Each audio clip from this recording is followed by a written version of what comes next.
Welcome to my channel എൻ്റെ വഴികൾ. ഏവർക്കും എൻ്റെ വഴികളിലേക്ക് സ്വാഗതം. എൻ്റെ ചാനൽ സബ്സ്ക്രൈബ് ചെയ്യാത്തവർ സബ്സ്ക്രൈബ് ചെയ്യുക. എൻ്റെ വീഡിയോ ഇഷ്ടമായ ലൈക്ക് ചെയ്യുക. വീണ്ടും എൻ്റെ വീഡിയോ ലഭിക്കുന്നതിന് വേണ്ടി ബെല്ലൈക്കൺ അമർത്തുക. മാസങ്ങൾക്ക് ശേഷം തെല്ലവീബിലേക്ക് ഹമാസിൻ്റെ റോക്കറ്റ് ആക്രമണം. കരം അബു സലീം ക്രോസിംഗിലൂടെ ഗസയിലേക്ക് കൂടുതൽ മാനുഷിക സഹായങ്ങൾ. പതിറ്റാണ്ടുകൾക്ക് ശേഷം ഒരു ഫ്രഞ്ച് പ്രസിഡന്റ് ജർമ്മനി സന്ദർശിച്ചു. യൂറോപ്യൻ യൂണിയൻ പ്രക്ഷുബ്ധമായ സാഹചര്യത്തിലാണ് ഇരു രാജ്യങ്ങളിലും ബന്ധം ശക്തിപ്പെടുന്നതിന് വേണ്ടി ശ്രമിക്കുന്നത്. 4 മാസത്തിന് ശേഷം ടെലവീവിൽ അപായ സൈറൻ മുഴങ്ങി. ഹമാസിന്റെ മിലിറ്ററി വിങ്ങായ കസം ബ്രിഗേഡ് ടെലവീവിലേക്ക് ഒരു റോക്കറ്റിന്റെ മഴ തന്നെ പെയ്ച്ചു. ഇസ്രായേൽ മിലിറ്ററി പറയുന്നത് അവരുടെ എയർ ഡിഫൻസ് സിസ്റ്റം നിരവധി റോക്കറ്റുകൾ തടഞ്ഞുവെന്നാണ്. മരണം റിപ്പോർട്ട് ചെയ്തിട്ടില്ല. ഇസ്രായേലി മീഡിയ റിപ്പോർട്ട് ചെയ്യുന്നത് ഒരാൾക്ക് നേരിയ പരിക്ക് പറ്റി എന്നാണ്. നിലവിലുള്ള കരം അബു സലീം ഗേറ്റിലൂടെ ഈ ഗസയിലേക്ക് ട്രക്കുകൾ വരാൻ തുടങ്ങി. ആഴ്ചകളായി റഫ അതിർത്തിയിലുള്ള ഈജിപ്തിന്റെ ഭാഗത്ത് ഈ സാധനങ്ങൾ നിറച്ച ട്രക്കുകൾ തടഞ്ഞിട്ട് വെച്ചിരിക്കുകയായിരുന്നു. ഈ മാസം ആദ്യം ഇസ്രായേൽ സേന ഗസയിലെ ഫലസ്തീൻ പ്രദേശത്ത് എത്തിയത് മുതൽ ഈ ഭാഗം അടച്ചിട്ടില്ലായിരുന്നു. ഈജിപ്ത് പറയുന്നത് ഏകദേശം 2000 ട്രക്കുകൾ ഞായറാഴ്ച ഗസയിൽ പ്രവേശിക്കുമെന്നാണ്. കുറച്ചു മണിക്കൂറുകൾക്ക് മുമ്പ് സദൻ ഇസ്രായേലിന്റെ ആകാശത്ത് ഇസ്രായേലിന്റെ ഇന്റർസെപ്റ്ററുകൾ ഹമാസിന്റെ റോക്കറ്റുകൾ തകർക്കുന്നത് കാണാമായിരുന്നെന്ന് അൽ ജസീറ കറസ്പോണ്ടന്റ്. ഇത് യുദ്ധത്തിന്റെ ആദ്യ നാളുകളിൽ പതിവായിരുന്നു. 4 മാസത്തിന് ശേഷം അപ്രത്യക്ഷമായുള്ള ഈ ആക്രമണങ്ങൾ ടെല്ലവീവിലെ ബീച്ചിൽ ആളുകൾ പരക്കം വായിച്ചതിന് കാരണമാക്കി. റോക്കറ്റ് ആക്രമണങ്ങളെല്ലാം തന്നെ ഇസ്രായേലിന്റെ ടെല്ലവീവിൽ ലക്ഷ്യം വെച്ചായിരുന്നു. റോക്കറ്റ് മഴയിൽ ഭയപ്പെട്ട ഇസ്രായേലികൾ ബങ്കറുകളിൽ വിളിച്ചു. ഇസ്രായേൽ പറയുന്നത് ഒരാൾക്ക് മാത്രമാണ് പരിക്ക് പറ്റിയത് എന്നാണ്. എന്നാൽ ഒന്നിലധികം ആളുകൾക്ക് പരിക്ക് പറ്റി എന്നാണ് മനസ്സിലാക്കാനാവുന്നത്. ഒരു റോക്കറ്റ് ഒരു വീടിന്റെ ബെഡ്റൂമിൽ പതിച്ചു, മറ്റൊന്ന് ഒരു സ്കൂളിന്റെ കാർപോസിലും പതിച്ചു. ഇസ്രായേൽ പറയുന്നത് പോലെ മുഴുവൻ റോക്കറ്റുകളും ഇസ്രായേലിന്റെ ഇന്റർസെപ്റ്ററുകൾക്ക് തടയാനായിട്ടില്ല. ചിലത് ഇസ്രായേലിൽ നാശനഷ്ടങ്ങൾ വിതച്ചിട്ടുണ്ട്. എന്നാൽ ഈ റോക്കറ്റ് ആക്രമണം ഇസ്രായേലികളിൽ വമ്പിച്ച ഞെട്ടൽ ഒഴിവാക്കിയിട്ടുമുണ്ട്. ഇസ്രായേൽ വാർ ക്യാബിനറ്റിലെ ഒരു മെമ്പറായ ബെന്നി ഗാൻസ് റോക്കറ്റ് ആക്രമണത്തെ കുറിച്ച് പറയുന്നത് ഗസ സ്ട്രിപ്പിൽ ഇനിയും ഇസ്രായേലിലെ സൈനിക ഇടപെടലുകൾ ആവശ്യമാണെന്നാണ്. രാഷ്ട്രീയ വൃത്തങ്ങളും മിലിറ്ററികളും പറയുന്നത് ഇപ്പോൾ ലോകത്തിന് മനസ്സിലായിട്ടുണ്ടാവും എന്തിനാണ് ഇസ്രായേൽ മിലിറ്ററി ഗസയിൽ ആക്രമണം നടത്തുന്നതെന്നും എന്തുകൊണ്ടാണ് ഗസയിൽ നിന്ന് സൈന്യം ഒഴിഞ്ഞു പോകാത്തതെന്നും ഇപ്പോൾ ലോകത്തിന് മനസ്സിലായിട്ടുണ്ടാവുമെന്നാണ്. ഹമാസിന്റെ ശക്തി ഇപ്പോഴും ക്ഷയിച്ചിട്ടില്ല എന്ന സത്യം ഈ ആക്രമണത്തിലൂടെ മനസ്സിലാക്കാം. അവർ ഇപ്പോഴും അവരുടെ ആക്രമണം തുടർന്നുകൊണ്ടിരിക്കുന്നു. താമസിയാതെ അവർക്കതിനുള്ള തിരിച്ചടി ഉണ്ടാവും.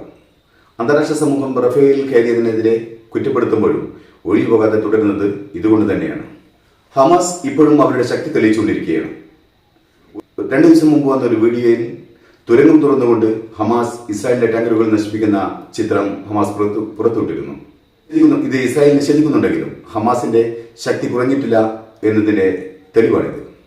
അതിലൂടെ തന്നെയാണ് ഈ ബന്ദികളുടെ കുടുംബങ്ങൾ ഇസ്രായേലി ഗവൺമെന്റിനോട് വെടിനിർത്തലിന് നിർബന്ധിക്കുന്നത്. ഹമാസ് ആണെങ്കിൽ താൽക്കാലിക വെടിനിർത്തലിന് സമ്മതിക്കുന്നില്ല. അവർ സമ്പൂർണ്ണ വെടിനിർത്തലും സൈനിക പിന്മാറ്റവുമാണ് ആവശ്യപ്പെടുന്നത്. ജബാലിയ അഭയാർത്ഥി ക്യാമ്പിലെ ഒരു വീട്ടിൽ ഇസ്രായേൽ നടത്തിയ ആക്രമണത്തിൽ 12 പേർ മരിക്കുകയും 20-ലധികം ആളുകൾക്ക് മാരകമായി പരിക്കേൽക്കുകയും ചെയ്തു. 2 ആഴ്ചയിലെ തുടർച്ചയായ ഏറ്റുമുട്ടലിനൊടുവിൽ ഇസ്രായേൽ സേന ജബാലിയ അഭയാർത്ഥി ക്യാമ്പിന്റെ നിയന്ത്രണം ഏറ്റെടുക്കാനുള്ള പുറപ്പാടിലാണ്. ഗസയിലെ 6,20,000-ഓളം കുട്ടികൾ ഇപ്പോൾ സ്കൂളിന്റെ പുറത്താണ്. യുദ്ധം തുടങ്ങിയതിനു ശേഷം പഠനം ഉണ്ടായിട്ടേയില്ല. കാരണം ഈ സ്കൂളുകളെല്ലാം തന്നെ അഭയാർത്ഥി ക്യാമ്പുകളായി മാറിയിരിക്കുകയാണ്. UN കണക്കനുസരിച്ച് ഗസയിലെ സ്കൂളുകളിൽ 80% ഭാഗികമായോ പൂർണ്ണമായോ തകർന്നിരിക്കുകയാണ്. അൽമവാസിയിലെ ഒരു ഇടുങ്ങിയ ഭൂപ്രദേശം ഇസ്രായേൽ സൈന്യം ഒഴിപ്പിക്കൽ കേന്ദ്രമായി നിശ്ചയിച്ചിരിക്കുകയാണ്. കൂടാരങ്ങളാണ് ഇപ്പോൾ ക്ലാസ് മുറികളായി ഉപയോഗിക്കുന്നത്. തെക്കൻ ഗസയുടെ തീരപ്രദേശത്തുള്ള അൽമവാസി അഭയാർത്ഥി ക്യാമ്പിൽ ഇപ്പോൾ ക്ലാസ് നടന്നുകൊണ്ടിരിക്കുകയാണ്. തെളിയിക്കാൻ കഴിയാത്ത ഭീകരതയ്ക്ക് ഈ കുരുന്നു മനസ്സുകൾ സാക്ഷികളായിട്ടുണ്ട്. എന്നാൽ ഒരു ദിവസത്തിൽ കുറച്ച് മണിക്കൂറുകൾ അവരുടെ ശ്രദ്ധ അവരുടെ സഹപാഠികളിലും ടീച്ചറിലുമായി മാറ്റുകയാണ്. ഞാനിവിടെ വന്നത് പഠിക്കാനും കൂടുതൽ ആക്റ്റീവ് ആകാനുമാണ്. എനിക്ക് സ്കൂളിൽ പോകാൻ വളരെ ഇഷ്ടമാണ്. ഇവിടെ ഉത്സാഹമുള്ള കുട്ടികൾ കൂടുതലാണ്. എങ്ങനെ വരയ്ക്കാം എന്നുള്ളതുപോലുള്ള ലളിതമായ കാര്യങ്ങളാണ് കുട്ടികളെ പഠിപ്പിക്കുന്നത്. അത് കുട്ടികളുടെ ഭാവനയെ ടെന്റുകളുടെ മതിലിനപ്പുറത്തുള്ള ലോകത്തേക്ക് കൊണ്ടുപോകാൻ സഹായിക്കുന്നു. ഇന്നലെ എന്നെ ടീച്ചർ അറബിയിൽ കണക്ക് പഠിപ്പിച്ചു. ഞാൻ പഴക്കൊട്ട വരയ്ക്കാൻ പഠിച്ചു. കാരണം പഴങ്ങൾ എനിക്ക് വളരെയധികം ഇഷ്ടമാണ്. 3 ആഴ്ചയായി എനിക്ക് കാര്യമായി ഭക്ഷണമൊന്നും കിട്ടിയിട്ടില്ല. ഞാൻ ഋതുവാൻ ഹോപ്പ് മേക്കേഴ്സ് സ്കൂളിൻ്റെ ടീച്ചറാണ്. അവിടെ പെന്നും പേപ്പറും വിരളമാണ്. എന്നാൽ വേണ്ടത്ര അർപ്പണബോധവും ശുഭാപ്തി വിശ്വാസവും എനിക്കുണ്ട്. ഇവിടെ ചില പ്രയാസങ്ങളുണ്ട്. ഇവിടെ ബ്ലാക്ക് ബോർഡ് ഇല്ല. ഏറ്റവും ലളിതമായ മാർഗത്തിലൂടെ കുട്ടികളെ പഠിപ്പിക്കാനാണ് ഞാൻ ശ്രമിക്കുന്നത്. ഞങ്ങൾ അവരെ നിരാശരാക്കില്ല. ഇത് അൽ മവാസി, ഇടുങ്ങിയ ഭൂപ്രദേശമാണ്. ഏകദേശം 1 കിലോമീറ്റർ വീതിയും 14 കിലോമീറ്റർ നീളവുമുള്ള പ്രദേശം. ഇവിടെ വെള്ളമില്ല, വൈദ്യുതിയില്ല, വൃത്തിയില്ല, ജീവിക്കാനും പഠിക്കാനും അനുയോജ്യമായ സാഹചര്യമില്ല.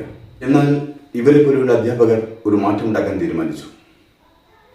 മനഃശാസ്ത്രപരമായ പരിചരണം, മൂല്യങ്ങളും തത്വങ്ങളും, വിദ്യാഭ്യാസവും കൈവിരുതുകളും ഈ മേഖലകൾ കേന്ദ്രീകരിച്ചാണ് ഞങ്ങൾ പഠിപ്പിക്കുന്നത്.